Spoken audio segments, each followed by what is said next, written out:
I'm Gabe Joel, and this is Comic Smack, your weekly, daily, all the time, anytime comic show where I give you your fix of everything you need to know from the world of comic books and superheroes. And on today's show, we are taking a closer look at Ms. Marvel issue number 25. When one defender of Jersey City isn't enough, we're going to get an upgrade. Yep, that's right. Witness the rise of the KAMALA Corps. What'll happen next? Well, let's hop on in together and find out. Alright, so as we join the comic, we check on in with Dr.Knox. You'll remember him as the first supervillain KAMALA Khan ever defeated in the guise of Ms. Marvel. He's been paroled just recently, and obviously he's already plotting his revenge against the hero who took him down. Jeez, if Ms. Marvel and the rest of the superhero community wanted these bad guys to stay in jail, next time they should plant small amounts of weed on them, then they'll never get out. Granted, Dr. Knox may have to get in line because it seems that no one has actually seen the real Ms. Marvel since the train disaster from the last arc. She walked off into the sunset and was, well, never seen again. It's because of that Ms. Marvel's closest friends and confidants, the ones with whom she shared her secret identity, have been trying to keep up the good fight while she's gone, forming a sort of KAMALA Corps, if you will. By night, they stop muggers and try and keep the peace in Jersey City, but by day they do everything they can to try and track their friend down, even though she's left very little trace. Help comes, though, in perhaps one of the most unexpected forms, a new friend of Kamala who we're just meeting now for the first time, Naphtali. It seems that he and Kamala were kosher lunch buds who all chipped in together to get a big sandwich so they wouldn't have to be forced to eat cafeteria lunch. And Naf, whose name, if you didn't know, translated from Hebrew means my struggle, takes it upon himself to hunt Kamala down because this dude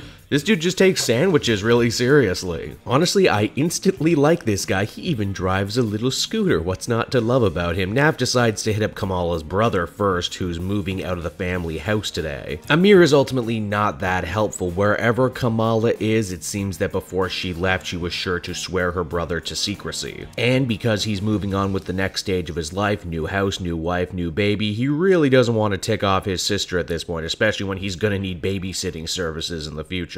If nothing else, though, unloading all his problems on this stranger makes Amir feel a lot better about himself. Now, from there, we transition on over to later that night, where it's Zoe's turn to don the Ms. Marvel costume. Her heart's in the right place, but needless to say, she still has a few things to learn about crime fighting, like, oh, I don't know, maybe patrol beyond your nice, safe, gated community? If nothing else, though, she ends up running directly into Ms. Marvel ally, Red Dagger, who shockingly is able to see right through her disguise. The blue eyes were a dead giveaway. The being white was a bigger giveaway. Dagger, as we discover, has been beating himself up for days about Ms. Marvel walking out, believing it all to be his fault, and I mean, he certainly played a part in it. He was a nuisance, and just to add salt to the wound, he was a glory hound too. He desperately wants to apologize, but first they're going to have to find her, but that's going to have to take a bit of a back seat right now because they end up helping an old man who seems to be escaping from his nursing home. The old guy's screaming about science experiments in the basement, and at first the two teenagers think he might be demented, but they figure it's their heroic duty to check up on this anyway. And surprise, surprise, the doctor who is running the nursing home turns out to be none other than Dr. Knox. He tells Zoe and Dagger that everything are fine, and I mean, really, what reason do they have to not believe him? They've never met him before. On their way out, though, they end up getting attacked by a giant reptile creature with robot parts, and it's right around there that the comic ends. So that was Ms. Marvel number 25, everybody, and I think this issue stands as a perfect example of what I've been saying forever, and that is that G. Willow Wilson has managed to craft one hell of a supporting cast for KAMALA Khan. They in Jersey City are so well layered and realize that, well, you can have a whole Ms. Marvel story without necessarily needing Kamala in it. Nice to see Dr. Knox come back and be the villain again. I always appreciate it when superheroes go back and fight their first foe over again to show how much they've grown. Now it's up to the friends to fight the first foe. Funny, fast-paced, heartfelt, and capturing the voice of young kids and millennials the way that few other books have been able to. Yeah, this is another really solid issue. I would give it a 7.5 out of 10. Good kickoff to this newest storyline. So that's Ms. Marvel, everybody. I hope you enjoyed it, and as always, be sure to take a closer look at some of these other videos I'm working on. Then you can follow me on social media at CapeJoel, so you always know what I'm doing next. And hey, if you like what I do and are feeling in a supportive mood, please by all means check out my Patreon link down in the description. For as little as $1 a month, you can receive access to exclusive videos and podcasts before anyone else and support me while you're at it. So until next time, everyone, this has been Gabe Joel. Thank you so much for watching, and I'll see you all again later. Bye-bye.